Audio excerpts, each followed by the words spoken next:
नमस्कार दोस्तों। पिछले दिनों पैगंबर मोहम्मद को लेकर मुस्लिम कम्युनिटी द्वारा देश भर में विरोध प्रदर्शन देखने को मिला, जिससे कई हिस्सों में तो इस प्रोटेस्ट ने वायलेंस का रूप भी ले लिया, जिसका कारण केंद्र में रूलिंग पार्टी बीजेपी की राष्ट्रीय प्रवक्ता नुपुर शर्मा का बयान और बीजेपी दिल्ली मीडिया सेल के चीफ नवीन जिंदल का ट्वीट बताया जा रहा है। इंडिया इज अंडर हमें फूट पड़े। नुपुर शर्मा के बयान नुपुर शर्मा के खिलाफ party spokesperson Nupur Sharma is संविधान सर्वोपरि है। इससे पहले कि उनके जिस बयान की वजह से इतना बड़ा विवाद हुआ उसके बारे में जाने, थोड़ा उनके बारे में ही जान लेते हैं। इन्होंने दिल्ली यूनिवर्सिटी के हिंदू कॉलेज से इकोनॉमिक्स में ग्रेजुएशन करने के बाद इसी यूनिवर्सिटी से LLB और लंदन स्कूल ऑफ इकोनॉमिक्स से लॉ में मास्टर डिग्री ली। अब बात करते हैं इनके पॉलिटिकल कैरियर की। उन्होंने एक छात्र नेता के रूप में राजनीति में अपना कार्यकाल शुरू किया और 2008 में दिल्ली यूनिवर्सिटी से छात्र संघ चुनाव में अध्यक्ष पद जीता। यह वो समय था जब कांग्रेस के स्टूडेंट विंग NSUI का यूनिवर्सिटी कैंपस में बोलबाला था, इसलिए जहां नुपुर शर्मा अध्यक्ष पद पाने में सफल रही, वहीं अन्य सभी पदों पर NSUI ने जीत हासिल की, तो फेमस तो होनी ही थी। हालांकि उनके चुनावी मुकाबलों में सबसे हाई प्रोफाइल मुकाबला 2015 का दिल्ली विधानसभा चुनाव है, जब उन्होंने नई दिल्ली सीट से आम आदमी पार्टी के संयोजक अरविंद केजरीवाल के सामने चुनाव लड़ा और 31,583 वोटों से हार गई। उसके बाद कई छोटे मोटे पदों पर काम करते हुए 2017 में उन्हें दिल्ली भाजपा का प्रवक्ता और 2020 में राष्ट्रीय प्रवक्ता बना दिया गया। अब बात करते हैं उस बयान की जिसकी वजह से उन्हें दुनिया भर की मुस्लिम कम्युनिटी का विरोध झेलना पड़ रहा है। उससे भी पहले हम आपको उन दो घटनाओं के बारे में बताएंगे जिनकी वजह से इससे भी बड़े प्रोटेस्ट और वायलेंस देखने को मिले, और वो प्रोटेस्ट इतना वायलेंट हो गए थे कि जिनकी वजह से कई लोगों को तो अपनी जान भी गंवानी पड़ी।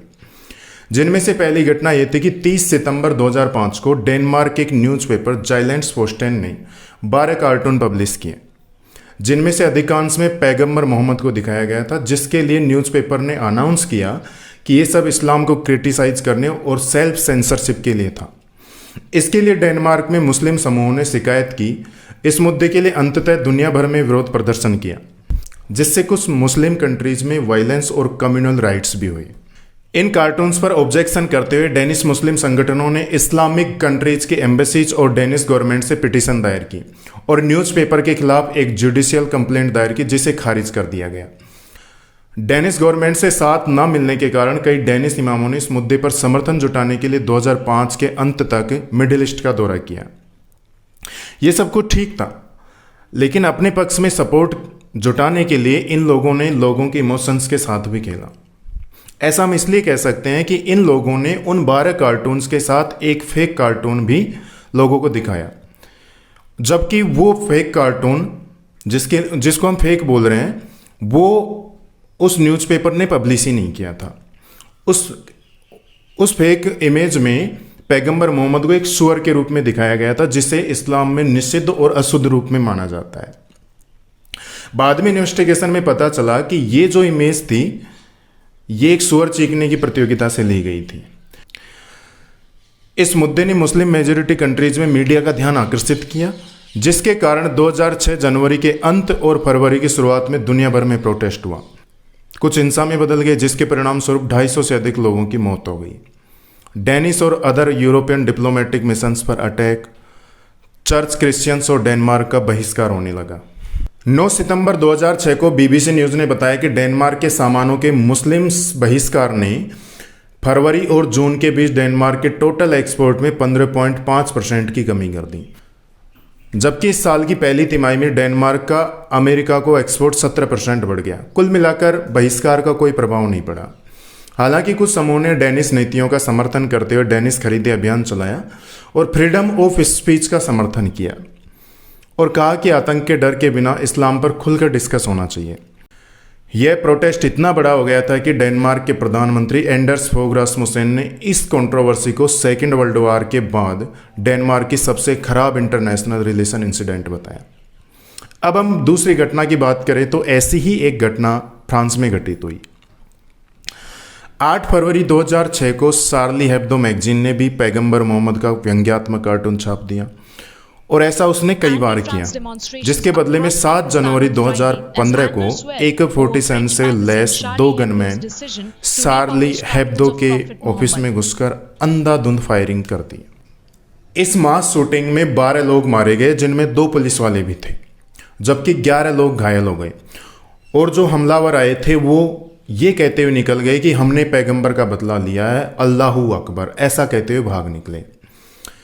अब हम आते हैं उस मुद्दे पर जिसकी वजह से ऐसा ही प्रोटेस्ट और वायलेंस इंडिया में भी देखने को मिला। Nupur Sharma in full swing. Let's get you those visuals. The Prophet War. Just look. Against the bombs in Delhi, protests erupted outside Jama Masjid after Friday prayers with demands for the arrest of Nupur Sharma. दरअसल मामला कुछ यूं था कि पिछले काफी दिनों से यूपी के वाराणसी में स्थित ज्ञानव्यापी मस्जिद को लेकर हिंदू और मुस्लिम पक्ष में विवाद चल रहा था, जिसमें हिंदू पक्ष का मानना है कि ज्ञानव्यापी मस्जिद 17वीं शताब्दी में औरंगजेब द्वारा काशी विश्वनाथ मंदिर के हिस्से को तोड़कर बनाई गई। वाराणसी कोर्ट में चले इस केस की सुनवाई करते हुए जज रवि कुमार दिवाकर ने 26 अप्रैल को मस्जिद का वीडियो सर्वे करने का फैसला सुनाया। 19 मई को कोर्ट में सौंपी गई रिपोर्ट के अनुसार उसमें एक ऑब्जेक्ट मिला, जिसके लिए हिंदू पक्ष दावा करता है कि यह एक शिवलिंग है, जबकि मुस्लिम पक्ष की दलील थी कि यह वजू खाने में स्थित एक पानी का फव्वारा है। तो इसी केस के सिलसिले में 24 मई को टीवी चैनल न्यूज़ 24 पर एक टीवी डिबेट में बीजेपी प्रवक्ता नुपुर शर्मा, कुछ संतों और मौलानाओं को इनवाइट किया जाता है। यहाँ पे विश्वास है। अब इन्होंने सीधा निशाना साधा है तो सर्वोच्च न्यायालय पे, उल्टा सीधा मत पढ़िए। डॉक्टर के मोहम्मद की 1976। तो इसी दौरान बीजेपी के राष्ट्रीय प्रवक्ता नुपुर शर्मा ने मुस्लिम कम्युनिटी पर निशाना साधते हुए उनके उड़ते घोड़ों पर आने वाले मैसेंजर्स और पैगंबर मोहम्मद की हजरत आयशा से शादी को लेकर कंट्रोवर्शियल रिमार्क कर दिया। हालांकि न्यूज़ एंकर मनक उनको रोकते हैं कि प्लीज नो पर्सनल कमेंट। उसी दिन शाम को टीवी चैनल रिपब्लिक भारत पर डिबेट में भी कुछ ऐसा ही देखने को मिला, और उसमें भी न्यूज़ एंकर ऐश्वर्या उनको टोकते हैं कि please don't, let's be legal, संविधान सर्वोपरि है। इनके उड़ते हुए घोड़े का मजाक उड़ाया क्या? मैंने कुरान का मजाक उड़ाया क्या? कि कुरान कहता है कि भैया नहीं, please don't, please don't, please don't, please don't make personal comment. देखिए, और ऐसा ही टाइम्स नाउ पर भी देखने को मिला। और इसके बाद उसी दिन बीजेपी दिल्ली मीडिया सेल के चीफ नवीन कुमार जिंदल ने भी हजरत आयशा की शादी को लेकर एक कंट्रोवर्शियल ट्वीट कर दिया। फिर क्या था, कतर, कुवैत और ईरान ने पैगंबर पर रिमार्क को क्रिटिसाइज करते हुए इंडियन एम्बेसीज को कंप्लेंट करके भारतीय दूतों को समन किया। इसके बाद Saudi Arab, Oman, Bahrain, Jordan, Libya, Afghanistan, Indonesia, Pakistan और OIC ने इस रिमार्क को क्रिटिसाइज करते हुए इंडियन गवर्नमेंट पर प्रेशर बनाया। हालांकि इन सबको भारत ने अच्छे से उत्तर देते हुए कहा कि हमारा इंटरनल मैटर है, आप हमारे इंटरनल मैटर में इंटरफेयर ना करें। लेकिन इधर इंडियन गवर्नमेंट की रूलिंग पार्टी बीजेपी ने एक्शन लेते हुए नुपुर शर्मा को एक लेटर भेजा और कहा कि आपने विभिन्न मामलों पर पार्टी की स्थिति के विपरीत विचार व्यक्त किए हैं, जो स्पष्ट रूप से इसके संविधान का उल्लंघन है। आगे की जांच तक आपको तत्काल प्रभाव से पार्टी और आपकी जिम्मेदारियों असाइनमेंट से निलंबित कर दिया जाता है। और कुछ ऐसा ही कहते हुए नवीन कुमार जिंदल को भी निलंबित कर दिया जाता है। अब कुछ लोग इंडियन गवर्नमेंट पर यह आरोप लगा रहे हैं कि उन्हें ये कदम पहले उठाना चाहिए था। ये सब उन्होंने खाड़ी देशों के दबाव में आकर किया। कहने वाले तो वैसे कुछ भी कहते रहेंगे, लेकिन ये सब भारत की विदेश नीति का हिस्सा था। अन्य मुस्लिम राष्ट्रों की तुलना में खाड़ी देशों से भारत के रिश्ते कहीं ज़्यादा अच्छे हैं। इन देशों के साथ भारत के कई दशकों से व्यापारिक रिश्ते रहे हैं। खाड़ी देशों के साथ 2021-22 के ट्रेड की अगर बात करें तो UAE भारत का तीसरा सबसे बड़ा ट्रेडिंग पार्टनर था। यदि एक्सपोर्ट इंपोर्ट को इंडिविजुअली देखा जाए तो $28 बिलियन का एक्सपोर्ट और $45 बिलियन का इंपोर्ट है। दोनों के लिए ही दूसरा सबसे बड़ा ट्रेडिंग पार्टनर था। अगर टोटल ट्रेड को देखा जाए तो UAE USA और चाइना से ही पीछे था। $42.9 अरब के ट्रेड के साथ सऊदी अरब भारत का चौथा और $34.3 अरब के साथ इराक पांचवा सबसे बड़ा ट्रेडिंग पार्टनर था। वहीं कतर की अगर बात करें तो टोटल ट्रेड जो भारत के टोटल ट्रेड का मात्र 1.4% है, लेकिन भारत के लिए नेचुरल गैस का सबसे बड़ा सप्लायर है। भारत के टोटल नेचुरल गैस इंपोर्ट में से 41% की सप्लाई तो कतर ही करता है।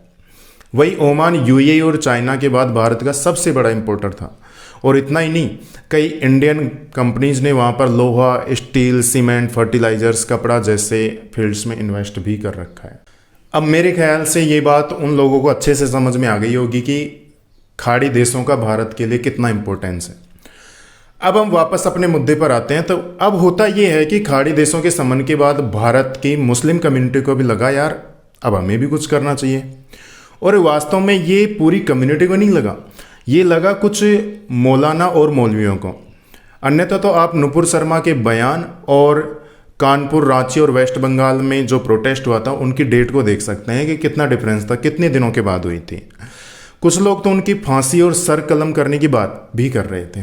खैर ऐसे लोगों की तो बात थी क्या। कुछ लोग इन पर आईपीसी सेक्शन 295A फाइल करने की भी कहते हैं। अब सेक्शन 295A को समझने के साथ सेक्शन 153A और 295 को भी समझना होगा। सेक्शन 153A का उद्देश्य उन लोगों को दंडित करना है जो किसी विशेष समूह या वर्ग, धर्म, जाति, जन्म स्थान, निवास, भाषा, धर्म के संस्थापक को लेकर निंदा या हमले में लिप्त हैं। सेक्शन 295 में पूजा स्थलों को क्षति पहुंचाने या धार्मिक भावनाओं को ठेस पहुंचाने पर दंड का प्रावधान है, जबकि सेक्शन 295A का उद्देश्य उन लोगों को दंडित करना है जो व्यक्ति भारतीय समाज के किसी भी वर्ग के धर्म या धार्मिक विश्वासों का अपमान करता है या उनकी धार्मिक भावनाओं को आहत करने के इरादे से जानबूझकर दुर्भावनापूर्ण कार्य करता है या इससे संबंधित वक्तव्य देता है, मतलब कुछ भी कह देता है लिखित या बोलने से अनुसार, तो वह भारतीय दंड संहिता 1860 के सेक्शन 295 के तहत दोषी माना जाएगा, जिसमें उसे 3 साल की सजा या जुर्माना या दोनों हो सकते हैं और सजा को बढ़ाकर 5 साल भी किया जा सकता है। हालांकि इस सेक्शन को लेकर भी कन्फ्यूजन ही रहता है, क्योंकि कई बार हम जज ही नहीं कर पाते कि ये स्पीच हेट स्पीच था या इसे फ्रीडम ऑफ स्पीच मान सकते हैं। तो इसे डिसाइड करने का काम रेस्पेक्टेड सुप्रीम कोर्ट का है, जो उन लोगों की कमेटी बनाती है जो इमोशनली और सेंटिमेंटली स्ट्रांग है।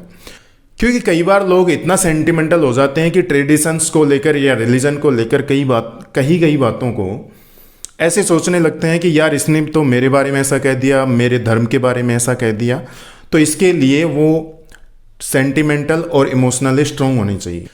हालांकि इन सब घटनाओं के बाद नुपुर शर्मा ने यह कहते हुए अपने शब्द वापस लिए कि मैं पिछले कई दिनों से टीवी डिबेट में हिस्सा ले रही हूं, जहां भगवान महादेव को लगातार अपमानित किया जा रहा है, उनका लगातार मजाक उड़ाया जा रहा है कि यह शिवलिंग नहीं एक फव्वारा है।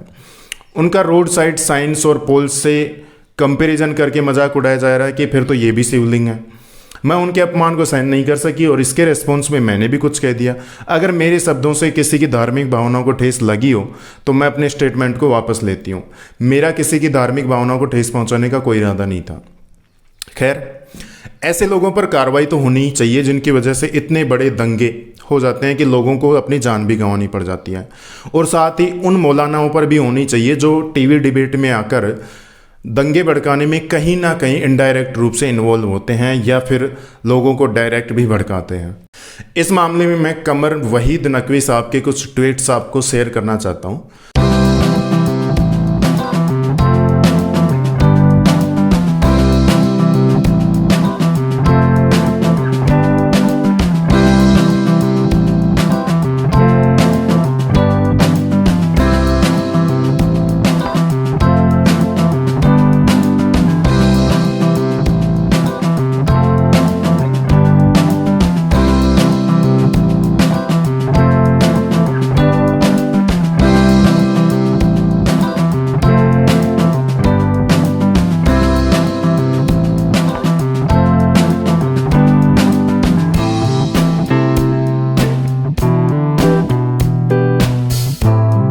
मामले की जड़ तक जाने के बाद हम इस नतीजे पर पहुंचे कि किसी भी व्यक्ति को हेट स्पीच और फ्रीडम ऑफ स्पीच में अंतर करते हुए बोलना चाहिए।